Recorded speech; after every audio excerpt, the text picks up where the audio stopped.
entertaining talking sports. What is going on, football fans? Back at it with another New York Giants video. Before I get started, I just want to say thank you to Corey. Corey was nice enough to send me this jersey. One of my favorite New York Giants receivers of all time. I say it all the time. Matter of fact, he was my favorite New York Giants receiver of all time, and that, of course, is Amani Toomer, number 81. So I want to say thank you to Corey for that. In addition to that, just want to let everybody know I will be live today on Mike Two Nice's channel about 5:15, 5:20 to do our weekly show in which we talk Giants. Of course, we're going to talk about this week's matchup against the Dallas Cowboys, and we'll jump into some off-season stuff, being that it's right around the corner. And in this video, I'm going to kind of talk about a little bit of both. It is a big game this week coming up for the New York Giants, obviously an opportunity to make the playoffs, and I think it is a huge game for Daniel Jones. Daniel Jones has an opportunity to end the year with a signature win, kind of the way that he ended it last year where he had the 5-touchdown performance. And this, in essence, is a playoff game. Whether or not we make the playoffs, this is a playoff game. This is a game where if we win, we have a very good chance to go to the playoffs. So it's a high-pressured environment going up against a divisional rival. And in this video, I'm going to kind of jump into some of the things that Joe Judge had to say about Daniel Jones. I also want to touch on what Logan Ryan had to say in terms of what he thinks he could bring to the table in terms of trying to acquire some free agents for the New York Giants this offseason, and that he's going to be this really good recruiter. I'll get into the exact quotes and whether or not I think it holds any water.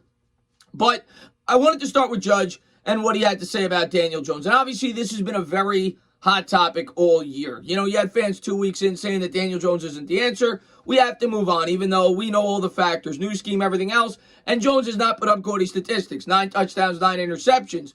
Judge came out now, he's doubled down twice and said that Daniel Jones definitively is going to be their quarterback going forward. And when Judge speaks at this point in time, I'm going to listen.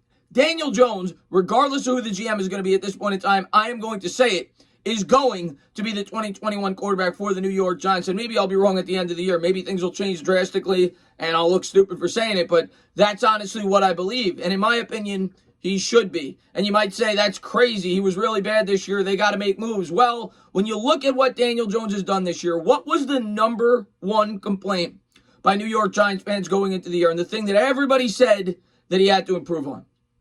Turnovers, specifically fumbling.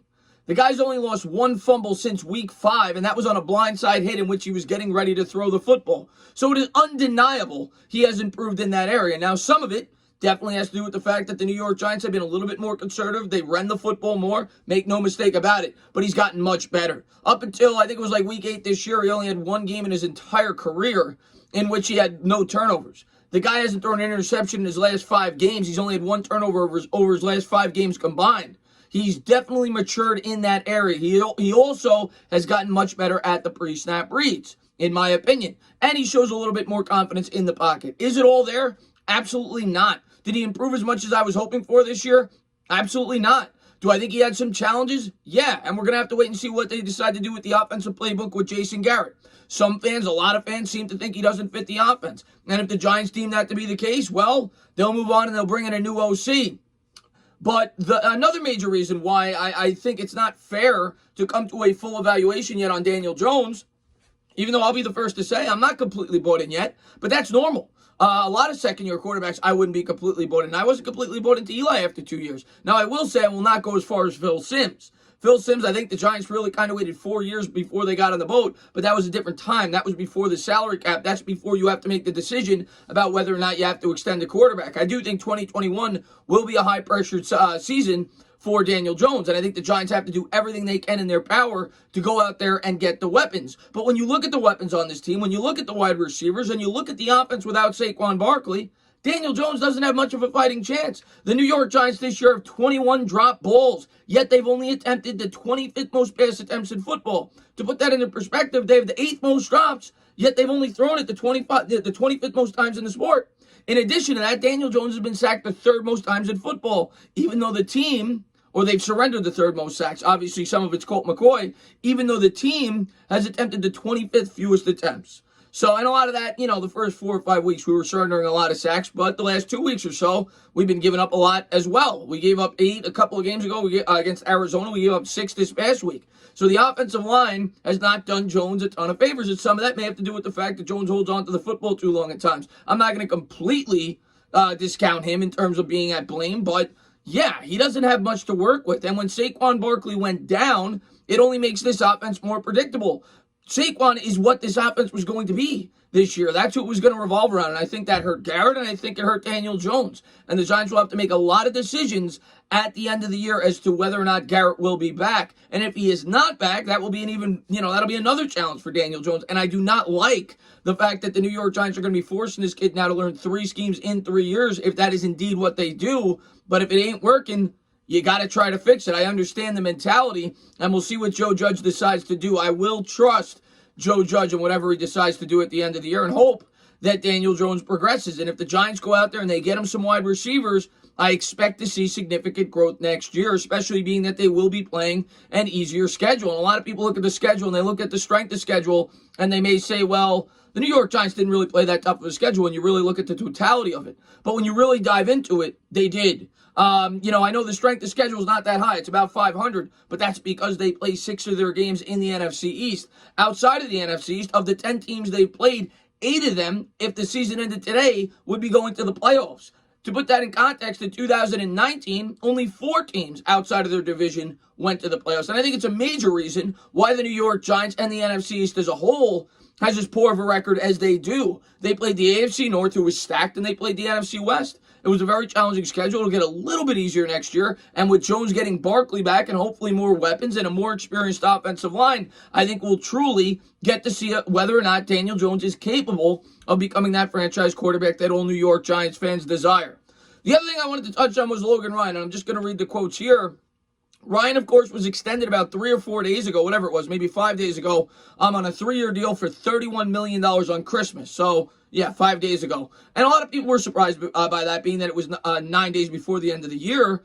And to me, it kind of indicates that they may be staying in-house or staying with Gettleman, but we'll have to wait and see. But regardless, Ryan came back due to the fact that I think, 1, he's got connections to Judge, 2, he fits the scheme, and 3, he's very well liked by his teammates and former teammates. And Logan Ryan went on to talk about that today and whether or not he may bring some value to the New York Giants in bringing in outside free agents. And I'll tell you the first name that came up to my mind when I read it, and it's Corey Davis. I said it today on Twitter.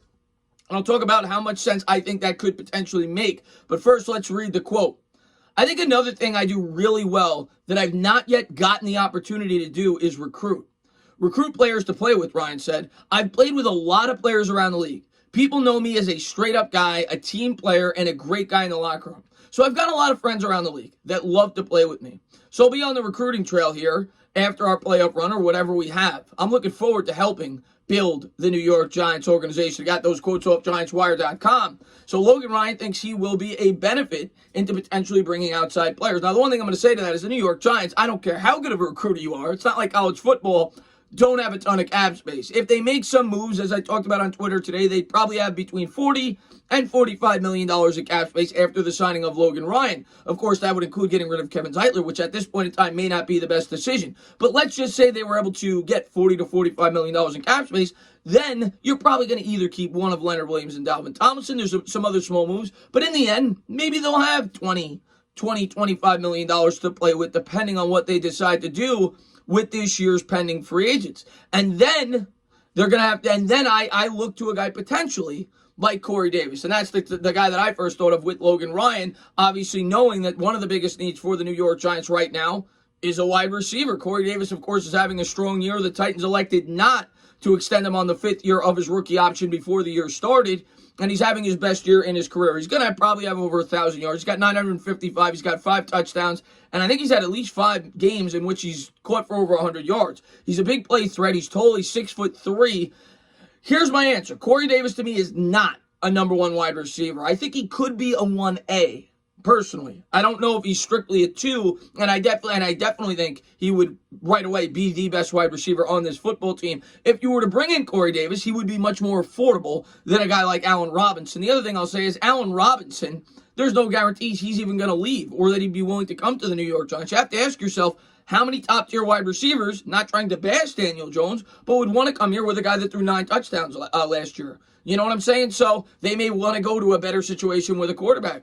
Corey Davis, you may be able to get, according to Sport Track, on a $10 million deal. That's where they estimate it right now, which is half the cost of Allen Robinson, and then it would give you some freedom to possibly bring back a guy like Dalvin Tomlinson. If they were to bring in Davis, I would still expect the New York Giants to spend an early draft pick on a wide receiver to try to get some more speed at that position, because they need to try to get as much help for Daniel Jones as they possibly can. But that was the name I thought of when I heard what Logan Ryan had to say. Regardless, it's nice to know that Logan Ryan feels like he will be an asset to the New York Giants and potentially bringing in guys from the outside. And when you're thinking about it, you're thinking about the needs. You're thinking about wide receiver, coverage linebacker, cornerback, so on and so forth. So I'm going to be jumping in a lot more to that as the season progresses, off-season progresses rather. Obviously, I'm trying to stick to it this week. The New York Giants have what essentially is a playoff game, and we'll see how it all plays out. I'll probably have a video up on that tomorrow talking about the game, but hopefully I get to see some of you guys over on Mike's channel later. Thank you guys for tuning in, and as always, if you like what you watch, please subscribe, drop a comment, maybe give me a little thumbs up. Cheers.